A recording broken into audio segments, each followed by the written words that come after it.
औज़ुबिल्लाहि मिनश्शैतानिर्रजीम बिस्मिल्लाहिर्रहमानिर्रहीम। अस्सलाम वालेकुम वरहमतुल्लाहि वबरकातुहू। कैसे हैं जी तमाम दोस्त? उम्मीद करता हूँ खैरियत के साथ होंगे। मेरा नाम ज़हूर अहमद दानिश और आप देख रहे हैं मेरा YouTube channel forex expert. Weekly XAUUSD यानी कि गोल्ड की वीकली फोरकास्ट बनाने से पहले चंद अहम गुजारिशात आपके सामने रखना चाहूँगा कि जितने भी लोग इस फील्ड में आए हैं आज दिन तक, उनमें से 90% लॉस में रहे हैं। उसकी रीज़न क्या रही है? मेरे ख्याल में अभी तक तो सब जान ही चुके होंगे कि उसकी रीज़न क्या रही है लॉस में जाने की। जिसमें सबसे टॉप पे अगर कोई चीज़ आती है तो आप कम फंड्स के साथ इस मार्केट में आते हैं और ज़्यादा बनाने के चक्कर में अपना कम फंड भी ज़ाया कर देते हैं। दूसरे नंबर पे अगर आप ज़्यादा फंड के साथ भी आते हैं तो आपसे वो जब पैसा आपसे कंट्रोल नहीं होता और जब आप उस ज़्यादा पैसे को आप अपने माइंड में रखते हो कि हमने इतना ज़्यादा पैसा अगर मार्केट में डाला है तो हमें मंथली इतना ही रिटर्न आना चाहिए, जबकि फॉरेक्स पैसा बनाने की मशीन नहीं है। पूरा दिन में कैंडल $10 अप $10 डाउन, आपकी जहां पर डायरेक्शन गलत हो गई तो वहां पर मार्केट आपको खा जाती है। इसकी मिसाल यूं समझ लें जैसे क्रिकेट के अंदर एक बॉलर को छक्का पड़ता है तो अगर वो अगली गेंद समझदारी के साथ नहीं करेगा तो यकीनन उसको अगली बॉल पर भी छक्का पड़ेगा। और आपने कई मरतबा ऐसी मिसालें देखी हैं जहां पर क्रिकेटर ने गुस्सा किया, बॉलर ने गुस्सा किया और वो गुस्से के साथ गया कि अब मैं इसको बाउंसर मारूंगा या इसको इस तरह की बॉल कराऊंगा कि जाके इसके सर पे लगेगी, तो सर पर तो नहीं लगती तो बैट्समैन उठा के उसको बाहर फेंक देता है। फॉरेक्स मार्केट भी सेम इसी तरह की गेम है जहां पर अगर आपका लॉस होता है तो वहां पर आपको समझदारी के साथ काम करना होता है। तीसरे नंबर पे जो आपके सामने चीज आती है वो ये होती है कि आप अपने इमोशंस को कंट्रोल कैसे करते हैं। हर वक्त मार्केट के अंदर ट्रेड नहीं होती, आपको अपने लेवल का वेट करना होता है। इस मार्केट में करोड़ों पैटर्न्स हैं, करोड़ों स्ट्रेटजीज हैं, सारी की सारी काम करती हैं। किस वक्त किस बंदे की स्ट्रेटजी काम करती है ये किसी को भी नहीं पता। लेकिन जो दुनिया में लोग प्रॉफिटेबल हैं वो क्या करते हैं? वो अपनी स्ट्रेटजी का वेट करते हैं। आप और हमारे अंदर क्या फॉल्ट है, कुछ चीजें मैं क्लियर करना चाहता हूं यहां पर कि हम क्या करते हैं कि अगर हमें किसी का सिग्नल नजर आया और उसने TP1 हिट का साइन दे दिया तो हम फौरन से उसका देखते हैं कि यार काश हम ये पहले लगा लेते। पहले माइंड में ये चीज रखें कि इस फॉरेक्स की दुनिया में काश नाम का वर्ड बिल्कुल भी नहीं है। आप क्या करते हो कि जैसे ही किसी एक बंदे का सिग्नल आता है तो आप उसका फौरन से उसी जगह पर एंट्री डाल देते हो, जबकि उसका तो TP हिट हो गया, वो शायद अपना प्रॉफिट टेक करके साइड पे हो गया, लेकिन जब आप वहां पर एंट्री करते हो तो मार्केट वहीं से रिवर्स हो जाती है। तो करना क्या है, सबसे पहले अपनी कोई ना कोई स्ट्रेटजी बनाए। लेकिन स्ट्रेटजी आप तब बना सकते हैं कि जब आपकी लर्निंग होगी और जब आपने इस मार्केट को सीखा होगा। जब तक सीखेंगे नहीं आप लर्निंग नहीं कर सकते, जब तक लर्निंग नहीं करते आप अर्निंग नहीं कर सकते। तो कुछ चीज़ें इस मार्केट में सीखने की ज़रूरत है। तो वीकली एनालिसिस शुरू करते हैं कि इस वीक गोल्ड किस तरफ मूव करेगा। लेकिन वीडियो शुरू करने से पहले तमाम अहबाब से गुजारिश है कि एक मरतबा दुरूद शरीफ का नजराना हुजूर सरवर कौनैन खातिमुन नबिय्यीन हज़रत मोहम्मद रसूलुल्लाह सल्लल्लाहु अलैहि वसल्लम की शान में पेश कर दे, इस दुआ के साथ कि अल्लाह पाक मेरी और आपकी दुनिया व आखिरत की तमाम मनाजिल को आसान फरमा दे। चैनल को ज़रूर सब्सक्राइब कर लें। मेरी वीडियो अच्छी लगे या बुरी लगे, प्रीवियस जितना रिकॉर्ड है वो सारा रिजल्ट आपके सामने मौजूद है, आप उनको चेक करें। अगर तो उसी दिन उसी वक्त उस दिन मार्केट उसी मूवमेंट में गई है जिस दिन मैंने एनालिसिस दिया है तो फिर लाइक तो बनता है, कमेंट में ज़रूर इजहार कीजिए। और अगर हमारी किसी जगह कमियां हैं तो आप उनको भी ज़रूर हमारे सामने रखें। अगर हमारी किसी जगह अच्छी काविश है जो आपके लिए प्रॉफिटेबल है तो अप्रिसिएशन तो ज़रूर बनती है। कमेंट्स में राय का इजहार ज़रूर किया करें, इससे हौसला अफजाई होती है। तो चलते हैं वीकली एनालिसिस के साथ, और इस हफ्ते गोल्ड किस तरफ मूव करेगा। लेकिन हम जरा एक यूनिक अंदाज में वीक का एनालिसिस करेंगे, पूरी वीक में डे बाय डे करेंगे कि मार्केट किस दिन कैसा बिहेव करेगी। सबसे पहले हमारे सामने ओपन है वीकली गोल्ड का चार्ट, कि गोल्ड वीक में हमें क्या चीज, क्या पोजीशन बता रहा है। गोल्ड वीक के लिहाज से अगर हम देखते हैं और इसको जूम आउट करके देखते हैं, तो अगर मैं इसकी टॉप की लाइन यहां से मिलाता हूं, ये टॉप की लाइन यहां से मिलाता हूं, तो गोल्ड ने अपने सही लेवल पर सही टाइम पर रिजेक्शन ली है। अब इसी को अगर मैं एक और चीज को यहाँ पे कवर करता हूँ, एक और इसने एक हाई लगाया था और इसकी मैं लो के साथ अगर मैं यहाँ पे आके मिलाता हूँ, तो इसका मतलब ये हुआ कि गोल्ड ने अपना सही टाइम पर सही लो लगाने का भी फैसला किया है, जो इस ही ट्रेंड लाइन के ऊपर आकर लगाएगा। और वो इसका एरिया कौन सा बनता है, ये एनालिसिस सिर्फ देखें नहीं, कॉपी पेन अपने पास रख लें और ये चेक करें कि मार्केट इन लेवल्स को इस वीक रिस्पेक्ट करती है या नहीं करती।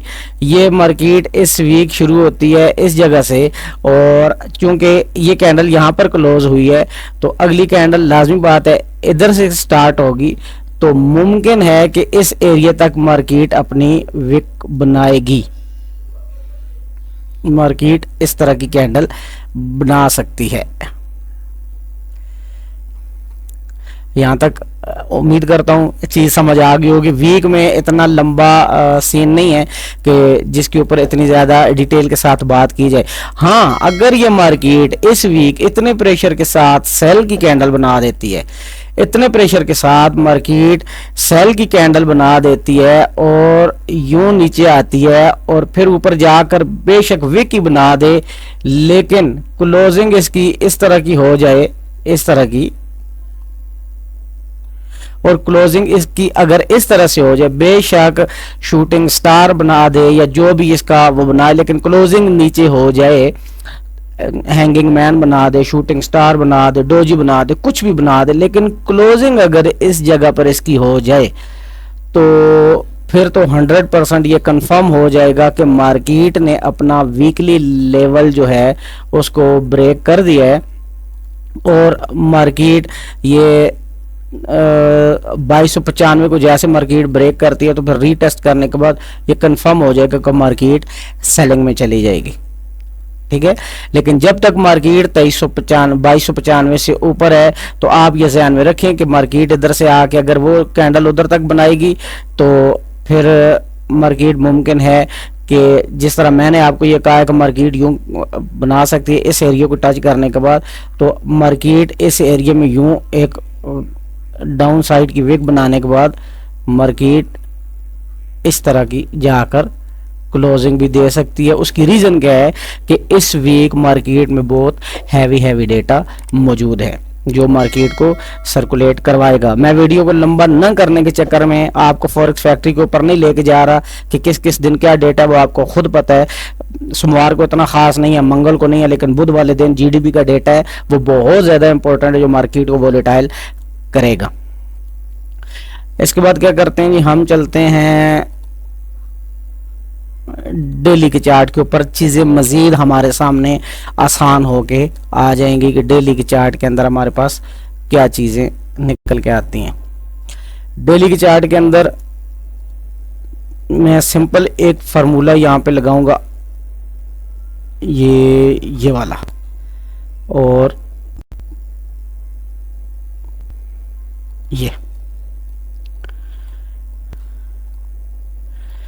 इसमें क्या होता है कि मार्केट अपने लो लेवल को आकर टच कर सकती है, और वो लो लेवल इसका मार्केट का कौन सा हो सकता है। सेम इसमें भी वही सिनेरियो बन रहा है।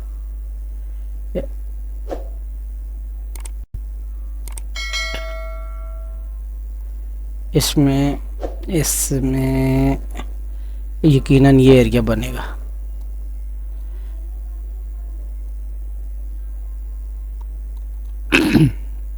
इसमें क्या हो सकता है कि मार्केट अगर डाउन आती भी है, अगर मार्केट डाउन आती भी है तो सबसे पहले मार्केट को एक लेवल ब्रेक करने की ज़रूरत है, और वो लेवल कौन सा है वो हम यहाँ से एक छोटा सा सेटअप बनाएंगे इस तरह का। अब यहाँ पर मार्केट के लिए दो ऑप्शंस हैं, ये मैंने बना लिया। अब यहाँ पर मार्केट के लिए दो ऑप्शंस हैं। पहले मार्केट को अपने इस एरिया को ब्रेक करना पड़ेगा, पहले मार्केट को अपना इस एरिया को लाजमी इसको ब्रेक करना पड़ेगा। ये वाला कैंडल जैसे यहाँ से स्टार्ट होती है, कैंडल जैसे यहाँ से स्टार्ट होती है और यहाँ पे अगर डाउन विक लगाती है, कैंडल आती है यहाँ पे और ये इस तरह की एक विक यहाँ पर लगाती है और वो एरिया 2314 का बनता है। अगर 2314 इसके लिए रिजेक्शन बन जाती है तो कैंडल मुमकिन है कि वापस पलट के ऊपर की तरफ चली जाए। पहले दिन की बात हो रही है, सोमवार वाले दिन की बात हो रही है, और मार्केट इस तरह ऊपर जा सकती है। और मार्केट अगर इस एरिया को ब्रेक करती है डाउन की तरफ और आकर क्लोजिंग दे देती है इस एरिया में, इस एरिया में अगर मार्केट आके क्लोजिंग दे देती है, डोजी बना दे या कोई भी बना दे, तो इस सूरत में मार्केट क्या करेगी, मार्केट जिस तरह वीकली में मैंने आपको बताया कि अपने इस एरिया को ब्रेक करेगी 14 को, और फिर वापस आके अपना वो 2394 वाला एरिया मार्केट के लिए रह जाएगा। 2394 इंतहाई इंपॉर्टेंट रहेगा इस वीक के अंदर।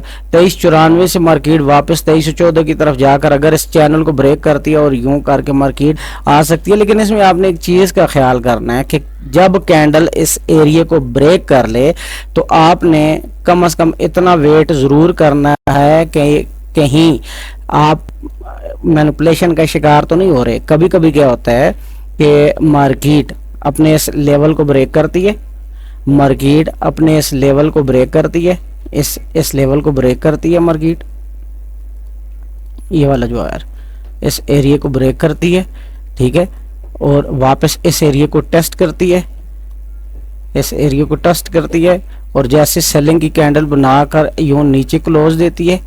ये अब आपके सामने क्या चीज़ आ रही है, आपके सामने ये चीज़ आ रही है कि आपने कहा कि मार्केट ने अपने इस एरिया को क्रॉस कर दिया, मार्केट अपने इस एरिया को क्रॉस कर रही है, तो आप यहाँ से फौरन सेल की एंट्री प्लेस करते हैं। जबकि मार्केट उस सूरत में क्या करती है, इधर से ये आपको ट्रैप करती है और फिर वापस ऊपर की तरफ निकल जाती है। तो यहाँ पर आपने एक सिर्फ चीज़ का ख्याल करना होता है कि जब किसी एरिया को मार्केट ब्रेक करे तो ब्रेक करने के बाद आप जैसे एंट्री प्लेस करते हैं तो मुमकिन है कि वहाँ पर उसने सिर्फ लिक्विडिटी स्वैप की हो, वहाँ पर सिर्फ ट्रैप किया हो, ट्रैप करने के बाद जो बिग फिशर्स हैं उन्होंने अपना किरदार अदा करना और मार्केट को पलट कर ऊपर ले जाएं। तो आज के लिए क्या चीज़ है इस वीक के लिए कि आपने जो लेवल पहले रखना है, पहले आपका जो मेन बाय लेवल होना चाहिए। क्योंकि अभी हम छोटे टाइम फ्रेम पर जाएंगे तो आपको अंदाज़ा हो जाएगा कि आपके लिए जो इम्पोर्टेंट एरिया रहेगा वो एक तो 2314 रहेगा, उसके बाद 2295, ये इंतहाई इम्पोर्टेंट आपके लिए एरिया रहेगा 2314 और 2395। ये चीजें मैं आपको किस लिए बता रहा हूं कि आपने करनी बाय है इन एरिया से, सेल की तरफ आपने नहीं जाना। इस वीक में टोटल जो आपका फोकस रहना चाहिए वो सिर्फ बाय बाय बाय बाय, और सिर्फ इस वीक में आपने बाय करनी है जब तक मार्केट अपने इस एरिया को ब्रेक ना कर ले। 2295 को मार्केट 2295 को ब्रेक करती है तो उसके बाद आप सेलिंग में बैठ सकते हैं। जब तक मार्केट 2295 से नीचे क्लोजिंग ना दे, डेली क्लोजिंग 2295 से नीचे नहीं देती, आपने उस वक्त तक सेलिंग में नहीं बैठना। बस ये चीज़ें आपने कुछ अपने माइंड में रखनी है। अगर आपने मेरी इन बातों को नोट कर लिया और फॉलो किया तो उम्मीद करता हूँ इस वीक भी आप 100% प्रॉफिट के अंदर रहेंगे। मेरा काम जस्ट आपको मशवरा देना है, मानना या ना मानना ये आपके जिम्मे है। हम H4 के ऊपर चले जाते हैं, H4 में जाकर देखते हैं कि मार्केट क्या चीज़ बता रही है। H4 में अगर हम जाकर देखते हैं तो H4 में अगर सिर्फ सिंपल चैनल की मदद से अगर हम एक काम करें, सिंपल चैनल की मदद से हम काम करें तो यहाँ पर एक चीज़ समझ आ रही है, वो ये है कि मार्केट अपना ये लेवल टेस्ट कर सकती है। ये मार्केट अपना लेवल टेस्ट कर सकती है, जो इंतहाई इंपॉर्टेंट है। जो मेरा फेवरेट लेवल होगा बाइंग के लिए, my favourite level for buying होगा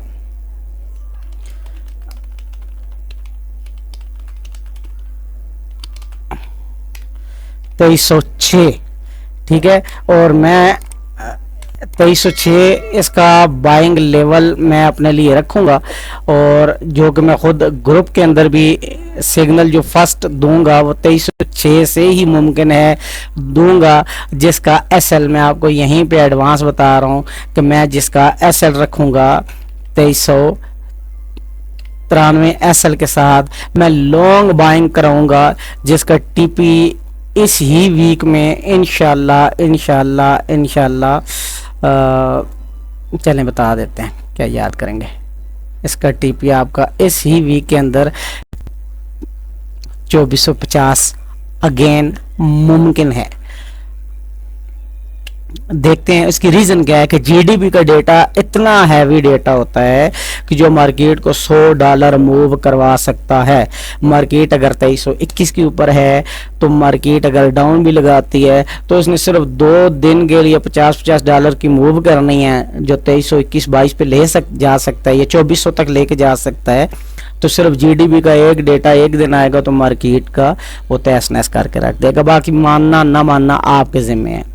बाकी जो मेरे साथ ब्रॉडकास्ट टीम में काम करते हैं उनको पता है कि हमारा काम करने का स्टाइल कैसा है, और वो अल्हम्दुलिल्लाह प्रॉफिट के अंदर हैं।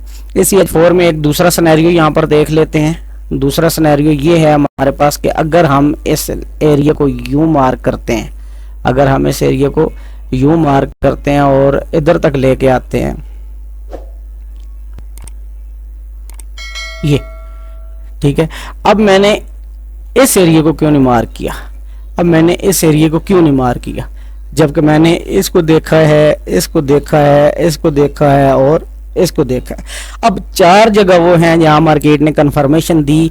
एक जगह ऐसी है कि जहां पर लोगों ने बाय और सेल की ट्रेड प्लेस करने की कोशिश की है। जैसे इसने ब्रेक किया, जिस तरह मैंने आपको मना किया, यहाँ पे ब्रेक किया, लोगों ने यहाँ से रीटेस्ट पे सेल की एंट्री पकड़ी, मार्केट ने थोड़ा सा उनको रिस्पेक्ट दी, ऊपर जाके इनको फंसा दिया, वापस इस चैनल को अंदर की तरफ ब्रेक किया और फिर मार्केट उसके अंदर घूमती रही और लोग इंतजार करते रहे कि मार्केट अपने इस एरिया में वापस आएगी, लेकिन मार्केट इस एरिया में वापस नहीं आई।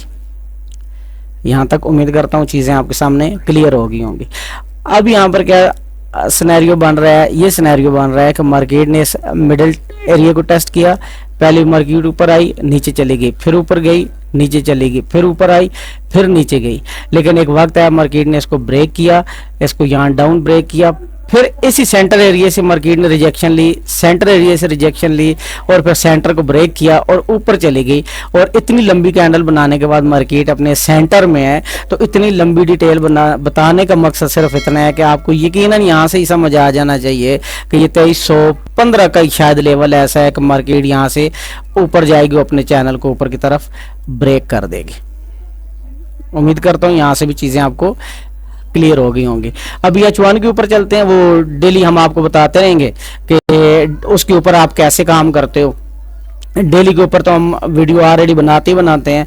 तो यहाँ पर जाने के बाद सिर्फ एक सिंपल सा काम करते हैं कि मार्केट हमें क्या क्या ऑप्शन देती है। तो यहाँ हम सिर्फ जाके फिबोनाची लेवल यहाँ पे जस्ट मार्क करेंगे और देख लेंगे कि मार्केट इस वीक किस एरिया में जा सकती है। ये लास्ट सेगमेंट है और इसमें आपको मार्केट का फुल बिहेवियर में आपको समझा दूंगा कि मार्केट किस अंदाज में इस वीक मूव करेगी। यहाँ पे सबसे पहले हमारे पास जो लेवल आ रहा है वो 38 का आ रहा है, फिर उसके बाद दूसरा लेवल हमारे पास आ रहा है 5 का और तीसरा लेवल हमारे पास आ रहा है 618 का। तो मार्केट इस वीक क्या करेगी, मार्केट इस वीक ये करती है कि मार्केट अपना वो अगर इधर से ही उठती है तो 36 तक तो लाजमी जाएगी, ठीक है। फिर अपना इस एरिया को जिसको ये ब्रेक करके ऊपर निकलेगी, फिर अगली बार अप की तरफ जाएगी और 50 के लेवल को टच करेगी। उसके बाद क्या करती है मार्केट, फिर वापस अपने 38 वाले एरिया को टेस्ट करेगी, फिर अपने ऊपर वाले जाके 618 का रिजेक्शन एरिया बनेगा, जहां से मार्केट थोड़ी बहुत रिस्पेक्ट तो उसकी करेगी। हो सकता है इस एरिया को भी ब्रेक करें, इसको भी ब्रेक करें। यहाँ पे head and shoulder type pattern देखकर मुमकिन है कि कुछ लोग यहाँ से सेल की ट्रेड प्लेस करें, लेकिन यहाँ से जरूर मैनिपुलेट होंगे। ठीक है, तो आपने क्या चीज इस वीक में रखनी है कि आपने बाइंग अपॉर्चुनिटी तलाश करनी है, और बाइंग के लिए जो आपके पास लेवल होंगे, सबसे पहला लेवल 2314 है, दूसरा लेवल आपके पास 2306 का है, तीसरा लेवल आपके पास 2295 का है, और आपका इस वीक में जो फाइनल एसएल होना चाहिए, मेरी रिकमेंडेशन ये है 2290 से लेके 2285 तक का आपका एसएल हो, और आप एवरी डिप बाय के ऊपर फोकस करें, तो आप इस वीक में भी 100% प्रॉफिटेबल ट्रेड प्लेस कर सकते हैं। यकीनन वीडियो तो लंबी होगी और आपको भी चीज़ें कुछ समझ आई होंगी। अगर आपको ये मेरी वीडियो अच्छी लगी है तो कमेंट में अपनी राय का इजहार ज़रूर कीजिएगा, और चैनल को ज़रूर सब्सक्राइब कर लें। डिस्क्रिप्शन में मेरे एक व्हाट्सएप चैनल का लिंक मौजूद है, उसको आप एक बार ज्वाइन कर लें, जहां पर दिन में एक सिग्नल मैं पोस्ट करूंगा, हो सकता है उस सिग्नल से भी आपको अच्छा फायदा हो। अगर आप हमारी वीआईपी मेंबरशिप लेना चाहते हैं तो व्हाट्सएप पर हमसे कांटेक्ट करके 1 टाइम फी पे करके आप मेरी वीआईपी ब्रॉडकास्ट ज्वाइन कर सकते हैं, जो 100% अल्हम्दुलिल्लाह प्रॉफिटेबल रहती है। तो सिर्फ 1 टाइम फी है, लेकिन ये 1 टाइम फी के लिए आपके पास टाइम कम है, ये सिर्फ 30 जून तक ऑफर है। वैसे हम मंथली चार्ज करते हैं, मंथली फीस हम लेते हैं, साल में 2 या 3 बार हम अनाउंस करते हैं लाइफ टाइम ऑफर। तो अभी आपके पास टाइम है, अगर आप करना चाहते हैं तो व्हाट्सएप नंबर पर हमसे रब्ता करके 30 जून से पहले तक, 1 जुलाई के बाद आपको मंथली फीस आपको पे करना पड़ेगी। अपना बहुत सारा ख्याल रखिएगा, मिलते हैं फिर किसी नेक्स्ट वीडियो में। अल्लाह हाफिज।